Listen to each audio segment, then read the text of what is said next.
One day, as Jesus was teaching the people in the temple courts and proclaiming the good news, the chief priests and the teachers of the law, together with the elders, came up to him. "Tell us by what authority you are doing these things," they said. "Who gave you this authority?" He replied, "I will also ask you a question. Tell me, John's baptism, was it from heaven or of human origin?" They discussed it among themselves and said, "If we say from heaven, he will ask, 'Why didn't you believe him?' But if we say of human origin, all the people will stone us because they are persuaded that John was a prophet." So they answered, "We don't know where it was from." Jesus said, "Neither will I tell you by what authority I am doing these things." He went on to tell the people this parable. A man planted a vineyard, rented it to some farmers, and went away for a long time. At harvest time, he sent a servant to the tenants so they would give him some of the fruit of the vineyard. But the tenants beat him and sent him away empty-handed. He sent another servant, but that one also they beat and treated shamefully and sent away empty-handed. He sent still a third, and they wounded him and threw him out. Then the owner of the vineyard said, "What shall I do? I will send my son, whom I love. Perhaps they will respect him." But when the tenants saw him, they talked the matter over. "This is the heir?" they said. "Let's kill him, and the inheritance will be ours." So they threw him out of the vineyard and killed him. What then will the owner of the vineyard do to them? He will come and kill those tenants and give the vineyard to others. When the people heard this, they said, "God forbid." Jesus looked directly at them and asked, "Then what is the meaning of that which is written? The stone the builders rejected has become the cornerstone. Everyone who falls on that stone will be broken to pieces, but anyone on whom it falls will be crushed." The teachers of the law and the chief priests looked for a way to arrest him immediately, because they knew he had spoken this parable against them. But they were afraid of the people.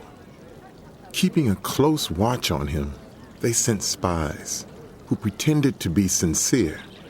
They hoped to catch Jesus in something he said so that they might hand him over to the power and authority of the governor. So the spies questioned him. "Teacher, we know that you speak and teach what is right, and that you do not show partiality, but teach the way of God in accordance with the truth. Is it right for us to pay taxes to Caesar or not?" He saw through their duplicity and said to them, "Show me a denarius." Whose image and inscription are on it? "Caesar's." They replied. He said to them, Then give back to Caesar what is Caesar's, and to God what is God's. They were unable to trap him in what he had said there in public. And astonished by his answer, they became silent. Some of the Sadducees, who say there is no resurrection, came to Jesus with a question.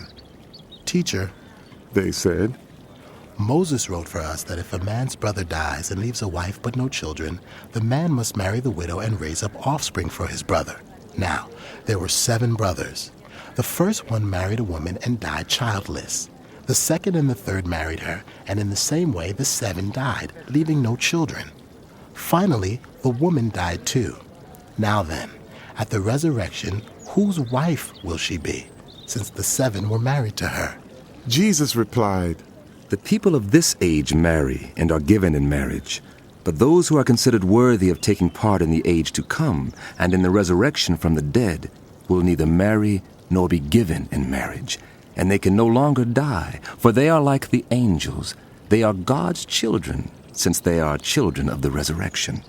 But in the account of the burning bush, even Moses showed that the dead rise. For he calls the Lord the God of Abraham, and the God of Isaac, and the God of Jacob. He is not the God of the dead, but of the living, for to him all are alive. Some of the teachers of the law responded, Well said, teacher. And no one dared to ask him any more questions.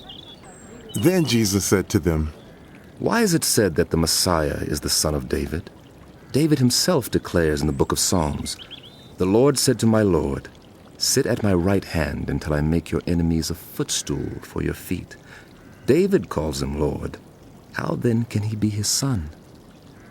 While all the people were listening, Jesus said to his disciples, Beware of the teachers of the law.